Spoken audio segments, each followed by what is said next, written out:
दोस्तों, आप सभी लोग जानते हैं कि 2 जून 2024 को अपरा एकादशी आने वाली है। दोस्तों, इस दिन किया जाने वाला पंडित जी द्वारा बताया गया 5 कनेर के फूल वाला उपाय आप लोगों को ज़रूर करना चाहिए, क्योंकि दोस्तों यह एक ऐसा उपाय है जो कि इस उपाय को करने के बाद दोस्तों आपको पूरे साल कोई और उपाय को करने की ज़रूरत नहीं है, क्योंकि सबसे बड़ा और सबसे नया उपाय पंडित जी ने अपनी अभी की सीहोर की कथा में बताया है। मैं जिस उपाय को आज हम आपको बहुत अच्छे से समझाने वाले हैं, इस वीडियो को देखने के बाद इस उपाय को समझने के लिए आपको कोई और वीडियो को देखने की ज़रूरत नहीं पड़ेगी। तो चलिए दोस्तों, उपाय को शुरू करते हैं। देखिए, यह दिन इतना खास होता है, इतना महत्वपूर्ण होता है। देखा गया है कभी-कभी बड़े-बड़े पूजा पाठ अनुष्ठान से जो मनोकामना पूर्ण नहीं होती है, वह अपरा एकादशी के दिन एक छोटे से उपाय करने से ही आपकी मनोकामना पूर्ण हो जाती है। और बहुत से लोगों ने इस उपाय को किया भी है और उनको इस उपाय को करने का फल भी ज़रूर मिला है। अगर आप लोग भी इस उपाय को अपरा एकादशी के दिन करना चाहते हैं, तो आप इस उपाय को पहले अच्छे से समझ लेना, सुन लेना, उसके बाद आपको इस उपाय का फल ज़रूर मिलेगा और इस उपाय को करने से आपके घर में चाहे किसी भी प्रकार की दुःख और समस्या क्यों ना चल रही हो, आपको उसका कारण भी पता नहीं है कि भाई ये समस्या किस कारण से चल रही है।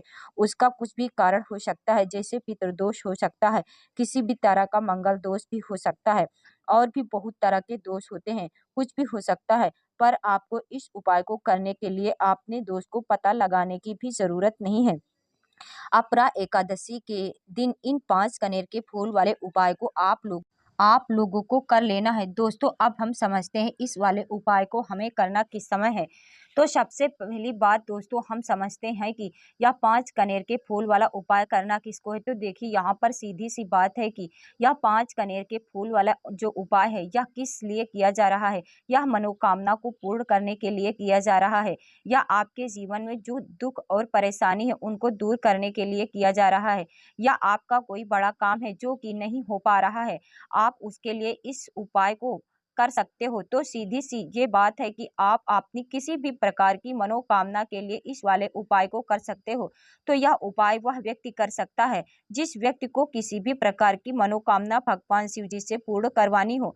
और अगर कोई भी माताएँ-बहनें जो है आपने घर की सुख और शांति के लिए, घर में धन समृद्धि को बढ़ाने के लिए ये वाला उपाय करना चाहती हैं, तो घर की जो बड़ी माताएँ-बहनें होंगी, वह इस 5 कनेर के फूल वाले उपाय को विशेष रूप से करें, क्योंकि माताएँ-बहनें घर की लक्ष्मी होती हैं और जब घर की लक्ष्मी को कोई विशेष उपाय करती हैं, तो उसका फल ही बहुत ही जल्दी मिल जाता है और बहुत बड़ा होकर मिलता है।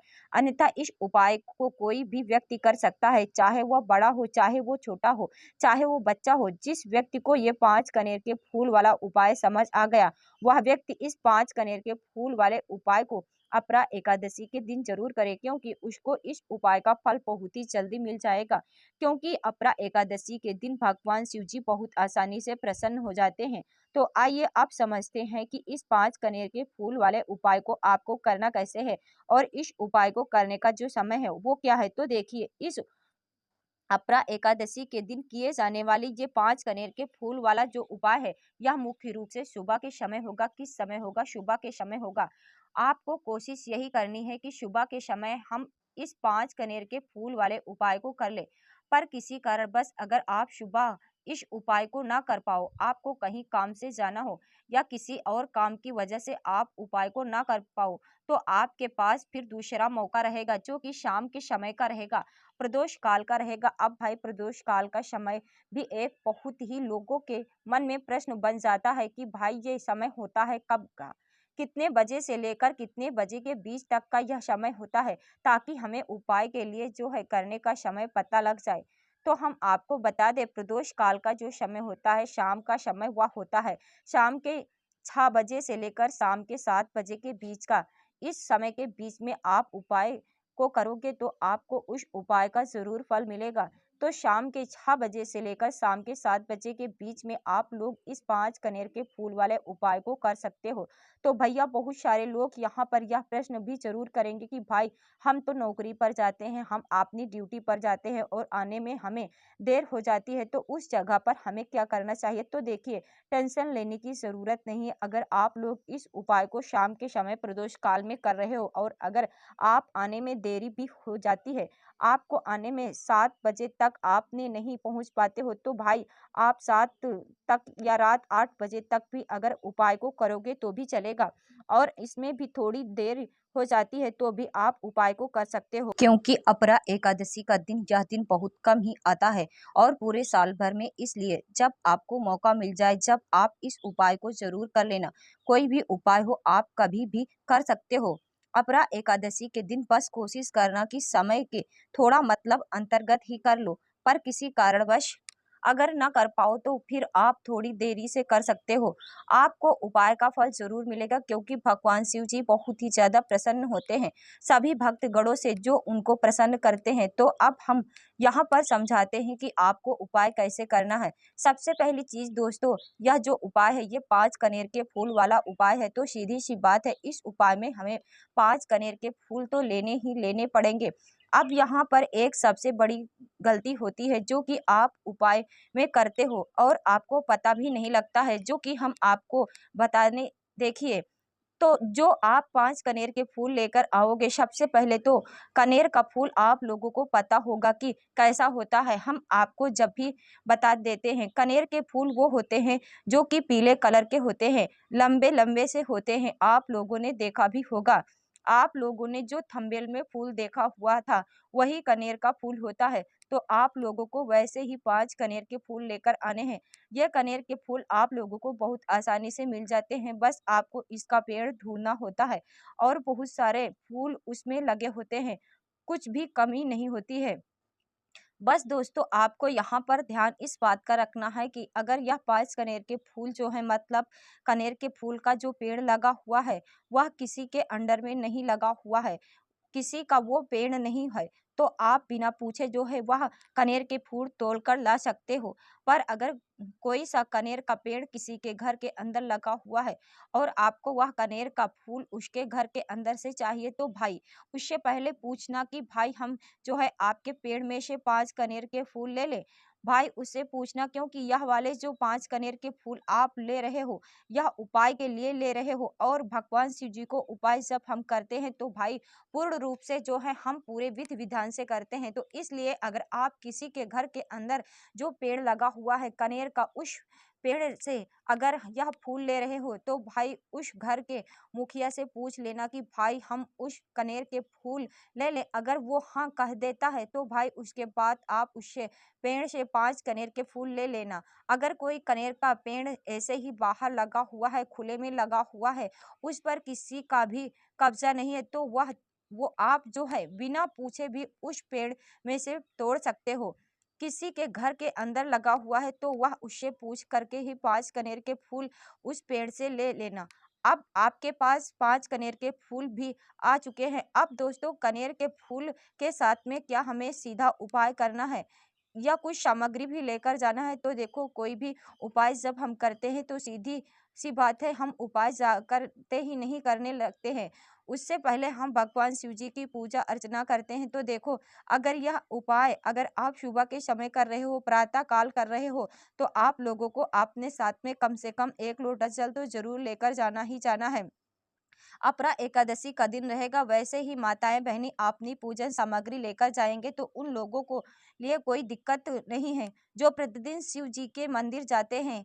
अपरा एकादशी के दिन अपनी पूजन सामग्री लेकर जाओगे भाई, वो वैसे के वैसे ही लेकर जाएं। यह बात उनके लिए जो लोग कुछ भी लेकर नहीं जाएंगे भाई, वो बस 1 लोटा जल तो जरूर लेकर जाएं। अगर वह इस उपाय को 5 कनेर के फूल वाले उपाय को कर रहे हैं। उसी के बाद में दोस्तों शाम के समय की बात करें तो भाई शाम के समय अगर आप लोग इस 5 कनेर के फूल वाले उपाय को कर रहे हो तो आपने साथ में एक गोल बाती का घी का दीपक जरूर लेकर जाना। जो घी का दीपक लोग वो आटे का होना चाहिए। आटे के होने के साथ में उसके अंदर गोल बाती रखी जाएगी। वो गोल बाती आप अपने हाथ से बनाओगे तो ज़्यादा बेहतर होगा। साथ ही में उस दीपक के अंदर जो मतलब चीज़ डालो वो डलेगी शुद्ध देसी गाय का घी, उसके अंदर शुद्ध देसी गाय का घी ही डलना है। भैंस का घी डालना, ना मिलावटी बाजार का घी डालना, इस बात का भी आप लोग ध्यान रखना। अगर आपको उपाय का पूर्ण फल चाहिए तो भाई करना क्या है, देखो सुबह अगर उपाय कर रहे हो है ना, जो अगर 12 बजे तक भी उपाय करोगे तो कोई दिक्कत वाली बात नहीं है, कर सकते हो। अपरा एकादशी का दिन बार बार नहीं आता है, आपको पहुंचना है सबसे पहले तो आपने घर के पास में जो भी शिव मंदिर हो, शिवालय हो, जहां पर शिवलिंग विराजित हो, वहां पर आप लोगों को पहुंचाना है।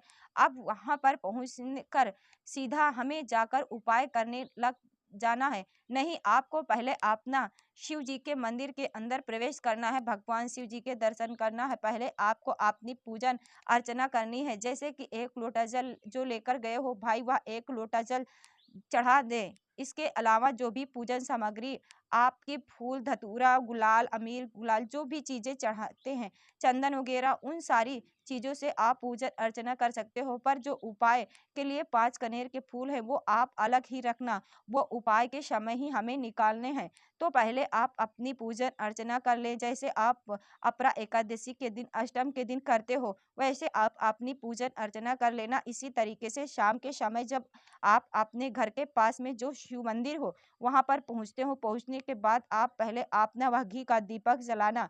अब घी का दीपक जलाने के ही इस बात का ध्यान रखना, इस घी के दीपक को आपको अपने घर से जलाकर नहीं लेकर जाना है और मंदिर में ही जलाना है। मंदिर में जाकर जलाओगे तो उसे अपनी माचिस से ही जलाना। आपने घर से इस दीपक को जलाने के लिए अपनी माचिस लेकर आना। अगर आपने मंदिर में किसी और की माचिस ले ली इस दीपक को जलाने के लिए, अगर आप शाम के समय इस वाले उपाय को कर रहे हो, तो भाई इस उपाय को करने का फल जो है उस व्यक्ति को भी मिल जाएगा जिस व्यक्ति की आपने माचिस ली होगी। इसलिए आप अपने घर से अपनी ही माचिस लेकर जाएं। उसके बाद दोस्तों, आप लोगों को एक बात का और ध्यान रखना है, जब आप उस दीपक को जला दो, जलाने के बाद उस दीपक से आप चाहो तो आरती भी उतार सकते हो, अन्यथा कोई दिक्कत वाली बात नहीं। उस दीपक को भगवान शिव जी के इतने पास मत रखना कि भगवान शिव जी को आंच लगे।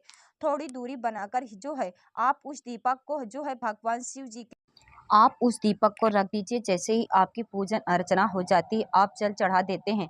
सुबह के समय गए हो तो जल चढ़ा देते हैं, पूजन अर्चना हो जाती है। फिर आप उसके बाद में भगवान शिव जी शिवलिंग के पास में कहीं पर भी बैठ जाओ, सामने बैठ जाइए या आस-पास बैठ जाइए। उसी तरीके से शाम के समय दीपक जैसे ही लग जाए, तो भाई आप अपना उपाय को वहाँ पर कर सकते हो। और उपाय को करने से पहले आप अपने वह 5 कनेर के फूल निकाल लीजिए, क्योंकि अब हम यहाँ पर उपाय को करने वाले हैं। उपाय को करने के लिए आप शिवलिंग के सामने भी बैठ सकते हो, आस-पास भी बैठ सकते हो, कोई दिक्कत वाली बात नहीं। अब हमारे पास 5 कनेर के फूल हैं, तो सीधी-सी बात है, इन 5 कनेर के फूलों को हमें 5 अलग-अलग जगह पर यहाँ पर चढ़ाने हैं। अब वो 5 अलग-अलग जगह कौन-सी है वो हम आपको बताते हैं। देखिए, अब 5 कनेर के फूल आप अपने सामने निकाल कर रख लीजिए। अब 5 कनेर के फूल आप अपने सामने निकाल कर रखने के बाद अब इन 5 कनेर के फूल में से सबसे पहला वाला कनेर का फूल आप लोग उठाइए और पहले वाले कनेर के फूल आपको कहाँ पर चढ़ाना है, वो आपको चढ़ाना है भगवान शिव जी की शिवलिंग के ऊपर, जो गणेश जी वाला स्थान होता है। वहाँ पर अब भगवान शिव जी की शिवलिंग के ऊपर गणेश जी वाला स्थान कहाँ पर होता है? भगवान शिव जी की शिवलिंग होती है, शिवलिंग की जलाधारी होती है। जलाधारी का जो राइट हैंड साइड होता है, मतलब शिवलिंग की तरफ खड़े होकर देखना कि भगवान शिव जी का सीधा हाथ कौन-सा है, राइट हैंड साइड कौन-सा है। उस राइट हैंड साइड पर आपको यह पहले कनेर का फूल समर्पित करना है और जो फूल का खिला हुआ भाग होगा, वो शिवलिंग की तरफ करके ही आप लोग जो है इस पहले नंबर के फूल को भगवान गणेश जी वाले स्थान पर समर्पित करना। अब दोस्तों, अपना दूसरे नंबर का कनेर का फूल, अब दूसरे नंबर के कनेर के फूल को आपको कहाँ पर समर्पित करना है? भगवान कार्तिकेय जी स्थान पर। अब गणेश जी वाला स्थान राइट हैंड साइड पर होता है, तो कार्तिकेय जी वाला स्थान लेफ्ट हैंड साइड पर होता है, जलाधारी के ऊपर होता है। जो जलाधारी के ऊपर जो लेफ्ट हैंड साइड का जो हिस्सा है, वहां पर कार्तिकेय जी का स्थान है। तो इस दूसरे नंबर के फूल को आप वहां मतलब वहां पर समर्पित कर देना और भगवान से प्रार्थना कर लेना, और फूल का खिला हुआ भाग भगवान शिवलिंग की तरफ ही होना चाहिए। अब बात आती है तीसरे कनेर के फूल की, तो तीसरे कनेर के फूल को भी आपको लेना है और इस तीसरे कनेर के फूल को आपको माता अशोक सुंदरी जी वाले स्थान पर समर्पित करना है। अब ये माता अशोक सुंदरी जी का स्थान कहाँ पर होता है दोस्तों? ये जो स्थान होता है ये जलाधारी के बिल्कुल बीचों-बीच में होता है। आपने पहला फूल भगवान गणेश जी वाले स्थान पर चढ़ाया, दूसरा कार्तिकेय जी वाले स्थान पर चढ़ाया। अब ये तीसरा फूल जो है इन दोनों फूलों के बीच चढ़ेगा, मतलब जहाँ पर माता अशोक सुंदरी जी का स्थान होता है, खिला हुआ भाग शिवलिंग की तरफ करके आप समर्पित कर देना। अब बात आती है चौथे नंबर के जो फूल होगा, ये आप लोगों को कहाँ पर समर्पित करना है? ये आप लोगों को समर्पित करना है भगवान शिव जी की शिवलिंग के ऊपर जो एक पात्र टंगा हुआ होता है, जिससे बूंद बूंद करके जल टपकता है, जिसके अंदर शिव जी की 5 बेटियों का स्थान होता है, जया, विषभरी, श्यामली, भरी, तौतरी और देव। उस पात्र के अंदर जो है आप लोगों को क्या करना है, ये चौथे नंबर के फूल को समर्पित करना है। अगर इसके बाद में दोस्तों बात करें 5वें नंबर के फूल के बारे में, जो कि आखिरी फूल है हमारा, इस 5वें नंबर के फूल को आपको क्या करना है, जिस मंदिर में गए हो आप, उस त्रिशूल का एक मध्य भाग होगा जहाँ से त्रिशूल के 3 भाग निकले हुए होंगे, आपको वो त्रिशूल का एक भाग देख लेना है और इस 5वें नंबर के फूल को उस मध्य भाग को छुआना, स्पर्श कराना है और स्पर्श कराने के बाद इस 5वें नंबर के फूल को आपको क्या करना है, भगवान शिव जी के शिवलिंग के ऊपर समर्पित कर देना। जैसे ही आप लोग ये पाँचों फूल समर्पित कर देते हो, वहाँ पर भगवान शिव जी के शिवलिंग के पास में बैठकर हाथ जोड़कर विनती करके अपनी वह मनोकामना बोलना, जिस मनोकामना के लिए आप लोग यह उपाय